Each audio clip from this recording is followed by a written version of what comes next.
All right, I'm gonna come clean. 3 months ago, I was able to get access to the internal approval data from all the major banks. I'm talking about Chase, Wells Fargo, Bank of America, and even PNC. And I went over this in depth and analyzed over 1,000 business funding decisions. But turns out what I discovered didn't just shock me, but it made me extremely mad. But while you're still getting rejected, there's a small group of applicants that are still getting approved with a 94% success rate. With a 94% success rate that banks absolutely don't want you to know about. And the worst part is, the difference between an approval and a denial has nothing to do with your business qualifications. And instead, I'm gonna show you guys what really matters. Oh, and by the way, my name is Elhassan, and I teach all things financial literacy on this YouTube channel. So the first thing is, before we jump into anything else, let me show you guys the number one lie they've actually been telling you about on why your application is getting straight out denied. And quite frankly, if we had to do the math, it would cost business owners over $200,000 every single year. Just by being able to know exactly how to get approved, it's gonna be the easiest way to scale any business. Now, everybody's gonna tell you it's all about the credit score. But the thing is, so whenever you ask anybody about business funding,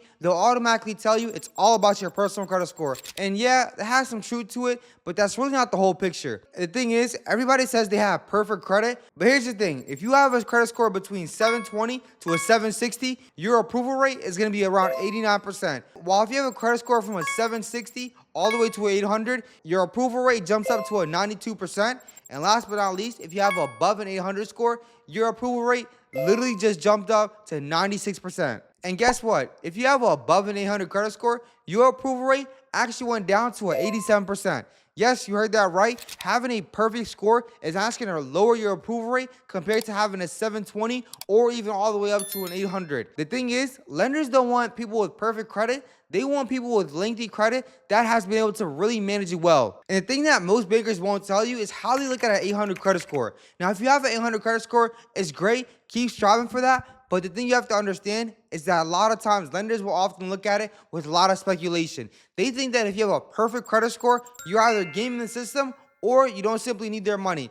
There comes a time where you have too much available credit or you have too much available credit, and a lot of times lenders will start you off at a lower limit compared to your counterparts that might have a lower score. And how I actually know this is because I had a client that had an 830 credit score and still got denied, while my other client that had a 745 literally got approved for $75,000 on that same exact day. And yes, it was the same bank, same lender, and also same type of credit card application. Nothing else changed but the score. But one actually got approved and the other one got denied. Now the reason is the client with the 745 actually knew the game, while the client with the high 800s actually didn't. The main difference is that the client with the 745 credit score actually knew the game. Now, credit scores are only one piece of the puzzle that determines if you get approved or denied. Is literally going to be how much you make every single year. And whether banks want to admit it or not, they actually have a preferred income bracket that they would like to be able to see you at before you get approved. So say for example, if you make less than $50,000 personally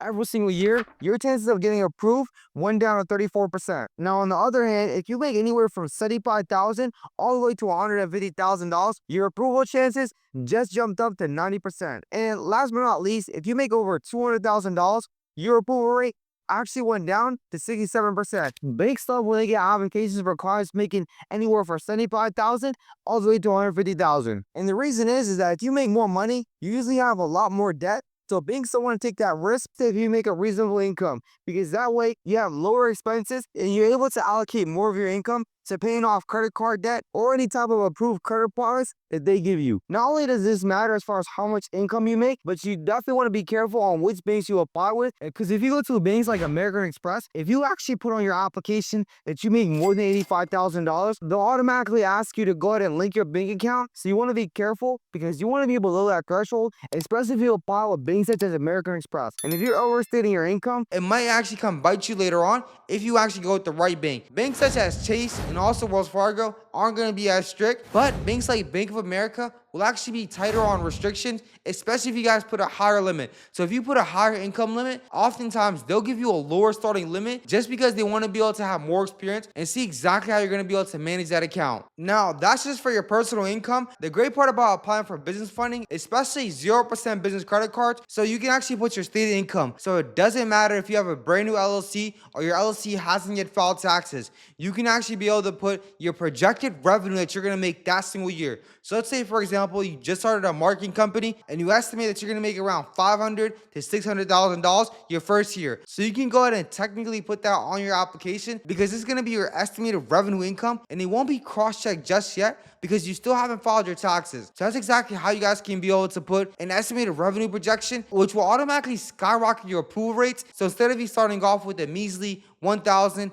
$1,500 starting off limit, you're going to be able to get approved for $15,000, $20,000, and even higher. So with being able to put your estimated revenue for the year, you always want to make sure that you're very cognizant because a lot of times banks will often give you a limit of up to 10% of your estimated revenue. So if you estimate in your business that you're making $600,000 a year annually, then most banks will lend up to 10% of that $600,000. So 10% of $600,000 is going to be up to $60,000. So you can actually get approved for up to $60,000. So the more money you make in your business annually every single year, the higher off your limits will be. Because think about it, banks don't want to overextend themselves, but they also want to make sure that you have enough working capital so you can be able to grow and scale your business. So that's definitely something to keep in mind, especially when you're applying with new banks with business funding. So by now, you should know exactly what credit score you need, what type of income you need, both personally and also for your business to be able to go ahead and get approved. But if there's an off chance that you actually get denied, I'm actually going to give you guys a secret bonus tip on how to turn any type of rejection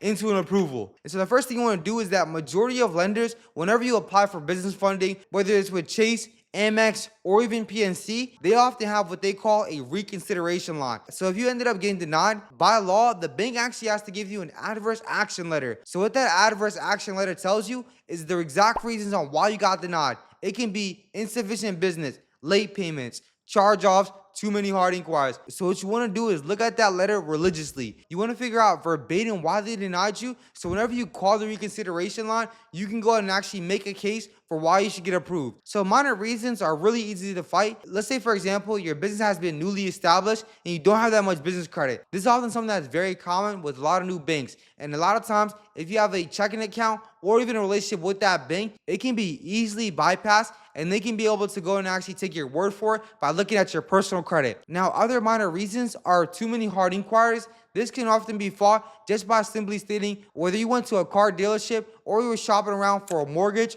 or auto loan. Majority of the time, lenders will go ahead and pull your credit multiple different times. That's the easy way to overturn that decision just based off of hard inquiries. You will have some banks that are very, very inquiry sensitive, and you have some banks who really don't care as much. All you have to do is find out where that bank stands on their hard inquiry policy and then be able to go ahead and plead your case so you can overturn that denial into an approval. Now, if there's any type of negative items on your credit report, like a collection, a late payment, or even a charge-off, because this is going to be harder to fight, because even if you pay that collection, they won't take your word for it. They'll have to go and actually look at your credit report in order to be able to see if it's still on there or not. So in situations like this, you'll have to go back to the credit bureaus, get those items removed and also taken care of, and then go ahead and reapply after it no longer shows on your credit report. And trust me, I know it sucks, but banks only trust the credit bureaus because they know that's the most reliable source for your credit report. So if you go ahead and tell them, even if you have a goodwill letter or a deletion letter from a collection company, you still have to make sure that it's not showing up on your credit report